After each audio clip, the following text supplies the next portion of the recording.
Hi everybody, welcome back to Rabbi Cooks. Today we are cooking with the beautiful beetroot.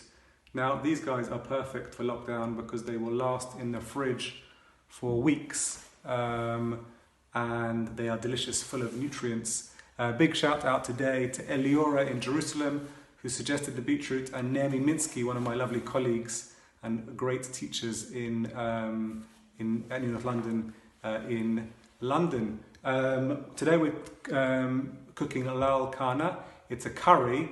I'm normally not necessarily cooking curry because curry recipes are often quite traditional, and this one is handed down by my mother-in-law Sarah and comes straight from Nana Dinah, who was Sarah's mother, and Natalie, my wife's grandmother. And there's something about curry, traditional curry recipes, which are untouched. This is a Baghdadi Indian recipe, and they are made in a very traditional way, and you don't differ from the recipe. So that makes me a tiny bit anxious when I'm cooking other people's food.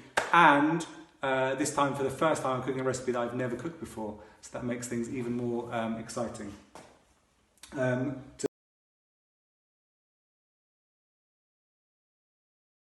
begin with, we're just going to take one frying pan here, put a light above it, a tiny bit of oil in this hot pan, and just take our beautifully, probably 3mm or 2mm beetroot and put them into the pan. Those are going to saute away for just a couple of minutes. So your beetroot is all in the pan. Yum, yum, yum. You can start to smell the fragrances of the beetroot. You're now going to add water just to submerge, just above or just below the level of the beetroot. Submerge the water. Always be careful when you're adding water or touching water, even in an oily pan. So just add it slowly so it doesn't spit. Otherwise you might get a splashback of water in your face. Be careful.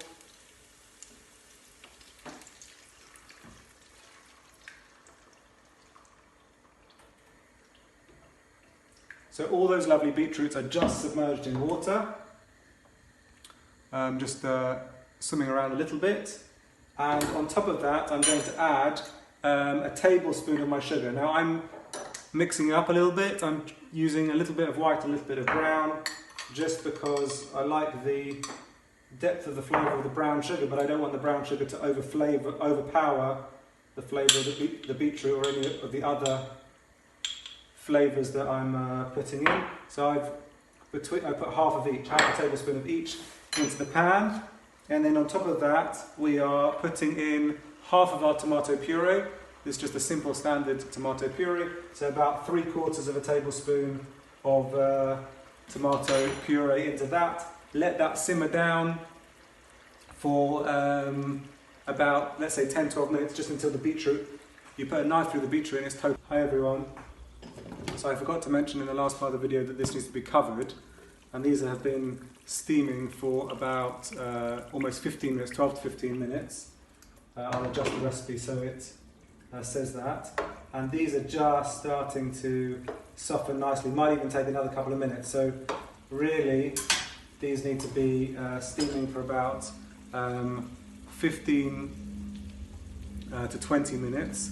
I'll adjust the recipe accordingly. Then we've got our juice of 2 lemons. This was 2 enormous big lemons, actually in 1 lime. So 2 to 3 lemons, depending on the size, about half, 3/4 of a cup of juice.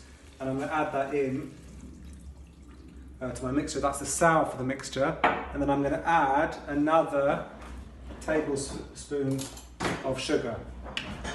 If I stray too far from the recipe, I'll get in trouble. So I'm going to add the white sugar to this, another tablespoon, and then mix that together, and then just stir and simmer, bring back to a light simmer with those added ingredients into the mix. So the most important part of this recipe is to taste it. I've tasted it, it's very sour, so I'm just going to balance that out with a tiny bit more sugar and bring that back to the boil with a tiny bit of, on a very, very low light. Okay, that's now ready to go. I'm ready to do the second part of my recipe.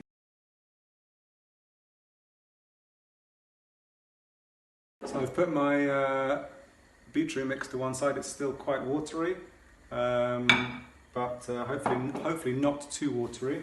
And got a tiny bit of, I've cleaned out my pan, I've got a tiny bit of fresh oil in there, and I'm just start to brown my onions. I'll brown those just for a couple of minutes until they're starting to reduce down. Okay, so that mixture now is browning off. My onions are just beginning to brown, hopefully not catching too much. On top of there, I'm just going to add a nice bit of salt and pepper.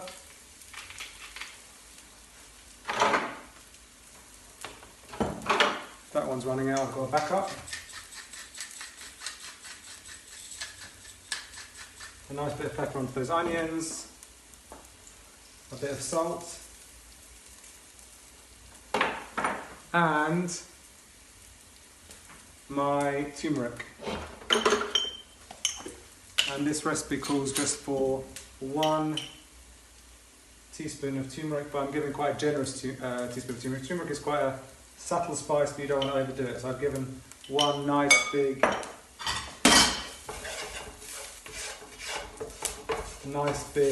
teaspoon of turmeric, and you can smell the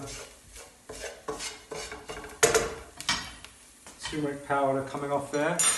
There's just the red of the beetroot now everywhere in the kitchen, which is wonderful. And the last piece you're going to add is your second half of your tomato puree.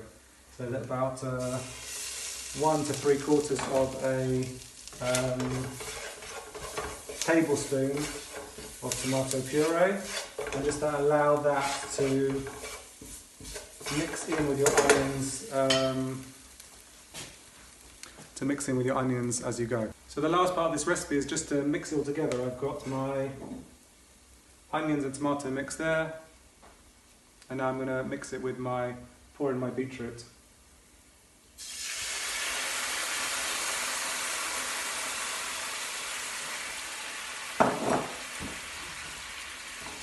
I'm going to let that simmer down for another couple of minutes, just for all the ingredients to blend and for some of that liquid to reduce off, just on a very gentle